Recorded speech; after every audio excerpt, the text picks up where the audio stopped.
All right, Beverly, astronomy buffs are excited tonight. We're only a few hours away from NASA's attempt to bomb the moon, or as project manager said earlier today, whack the moon.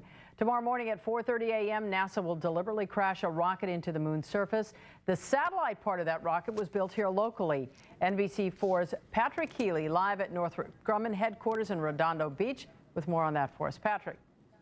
Colin, Robert, we're outside the control room of spacecraft builder Northrop Grumman, counting down the hours till, in the name of science, its ship gets smashed to bits. Tonight, a little pre-impact partying on the campus of spacecraft builder Northrop Grumman. Inside, its control room tracks the LCROSS mission's Date with Destiny on the moon. This mission was unique in that we knew exactly when it's going to end. And that will be in just under 5.5 hours, 4:31 a.m., when an unmanned ship called the Centaur will deliberately crash into a freezing cold crater near the moon's south pole, a location chosen in the belief there is ice to be discovered below the surface. And if there is, the particles of H2O will be detected by the second ship, Northrop Grumman's LCROSS, beaming back data and even a live picture as it follows Centaur to lunar oblivion 4 minutes later. We are going to whack the moon in a controlled experiment to try to really understand what's in the lunar soil. It's part of NASA's new strategy. What would Wile E. Coyote do? Jokes aside, the impact is expected to generate a debris plume large enough to be seen by telescopes on Earth. Among those watching will be the Griffith Observatory's Laura Danley. The discovery of water on the moon would be a complete game changer for lunar exploration because it means that we don't have to carry our water with us. Water is essential to live. It's been 37 years since the last manned expedition left the moon. Now, for a fraction of the cost, scientists hope to learn if our nearest neighbor truly is harboring frozen reserves of the liquid of life. And as our spacecraft goes through it, I think you're going to see some amazing things. If they see water, it's going to be great. For more, check our NBC LA website, key phrase moon crash. Now, program manager Craig Elder tells us to have a chance of seeing anything from your backyard, you really need a telescope with a 10-inch reflector or bigger. Better to watch Today in LA's live feed from NASA of the LCROSS camera, also views from the giant telescopes. Live in Redondo Beach, Patrick Healy, Channel 4 News.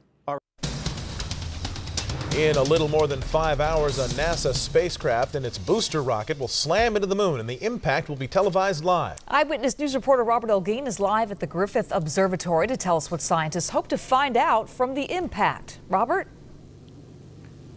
Yeah, at about 2:30 in the morning, scientists here, astronomers here, local astronomers, will start setting up their telescopes here at Griffith so they can try to see this experiment firsthand. Essentially, NASA is going to crash a rocket, a man-made meteor, if you will, into the surface of the moon in search of ice. First, a booster rocket will crash into the surface of the moon at 5,600 miles per hour.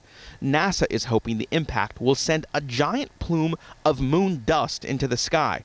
Then a small satellite, flying 4 minutes behind the rocket, will examine the 350 tons of rock and soil in hopes of finding ice. This experiment, LCROSS, is designed to excavate 4 to 10 meters deep into that soil with enough energy, a couple of tons of TNT equivalent from that whack with that empty upper Centaur stage, to probe deeper into the moon and to produce a signature, a signal that we can measure.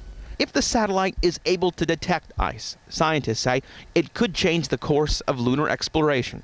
That could save us carrying all that mass of water that we need to live to the moon. Not everyone is pleased with NASA's plans.